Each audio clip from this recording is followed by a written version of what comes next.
The first round of the OHL playoffs are in the books, and most of the series ending in 4 or 5 games. Only one series going to 6. Of course, that was Oshawa and Brampton. So, with all the series done, we get ready for the second round to begin on Thursday. So, let's do our playoff preview videos. And we're going to start off in the Western Conference with the number 2 seed Windsor Spitfires taking on the number 3 seed Kitchener Rangers. For Windsor, this is their first trip back to the second round since 2022. So, it's been a few seasons since Windsor has gotten out of the first round. Well, the Kitchener Rangers, this is now 4 consecutive seasons that they have made it to the second round of the OHL postseason. And for Kitchener, already exceeding expectations this year. Remember, they traded Carson Rakoff, who scored 52 goals last season, and they traded him to Brampton before the season got underway. But UC Ahokas and the coaching staff, they've got the systems in place. And this Rangers team amassing over 100 points in a season that many thought was going to be a rebuild. And I think this is going to be quite the matchup between the Spitfires and the Rangers, two teams that have a deep rivalry already. And during the regular season, they only played each other 4 times, but it's the Windsor Spitfires that had the better record of 2-1-0-1. The last meeting was March 7th in Kitchener, and the Rangers actually won that game by a final score of 7-4. Mind you, both teams already clinched playoff spots by that point. And maybe we weren't seeing the best efforts from either side as they're trying to, rest up a little bit before the playoffs. But still, a big win there at the odd for the Rangers. And outside of that, every game was relatively close, except for maybe the 12-2 win that Windsor had back on September 28th. But that was also when the flu bug was going through the Kitchener Rangers lineup. So these two teams have had some pretty big games against one another, so let's break down the stats and how these teams did in the first round.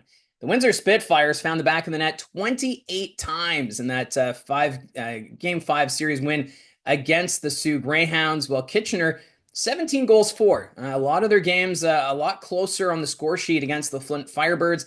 And then on the goals against side, Windsor, they gave up 11 goals, while Kitchener just giving up 8, which is tied for the fewest out of the remaining teams in the second round of the playoffs.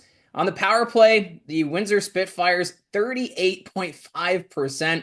We'll see if they can maintain that momentum against the Rangers, who have a pretty solid penalty kill unit, while the Rangers, 23.8%, so not bad on the power play.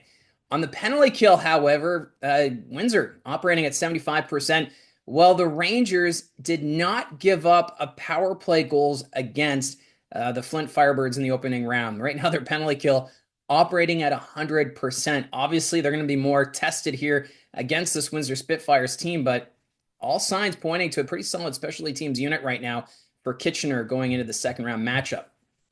Top 5 scores from Windsor after the opening round. No surprise, Liam Greentree leads the way. 7 goals, 8 assists, 15 points in those 5 games against the Greyhounds.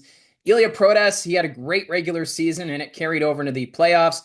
3 goals, 12 assists, 15 points. Noah Morneau had a pretty solid postseason. 8 goals, 3 assists, 11 points. Jack Nesbitt, another player that was more on the playmaking side. A goal and 6 assists in those 5 games against the Sioux. Good for 7 points. And then rounding up the top 5, Ryan Abraham. 2 goals, 2 assists, good for 4 points. In net, I know goaltending has been a question mark for the Spitfires. Joey Costanzo had a record of 4-0-1. 2.15 goals against, so not too bad, but I do like his save percentage of .915, so a good sign there for the Spitfires going into the series. Now on the Rangers side, Trent Swick, he led the way in scoring, 4 goals, 5 assists, 9 points. Christian Humphreys, what a playoff he had against Flint, 2 goals, 5 assists, 7 points. Jack Pridham, he has been so fun to watch since he came over to Kitchener from the BCHL. 3rd in scoring in the playoffs, 3 goals, 2 assists, 5 points.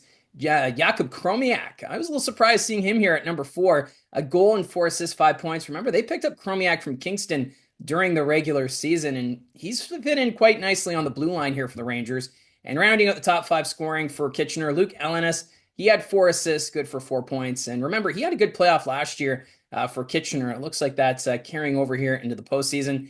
Now, goaltending, a big advantage here for the Rangers. Jackson Parsons, a 4-1 record against the Firebirds, a 1.58 goals against average, and a .939 save percentage. So Costanzo had good numbers against the Greyhounds, but they're going to have to be even better against this Kitchener team if Parsons continues that momentum here into the second round. Now, these two teams, they have a history, and you don't have to go far to see the last time these two teams met in the postseason.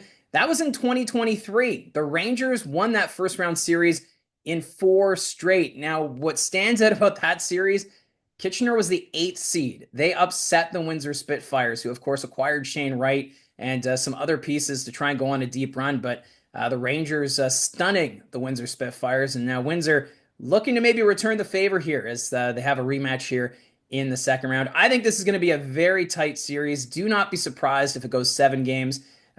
Both the Odd and the WFCU Center, they're going to be loud, and this is going to be a series to watch. So can't wait to see how this one ends up. Let me know in the comments below, who do you think wins this series and in how many games?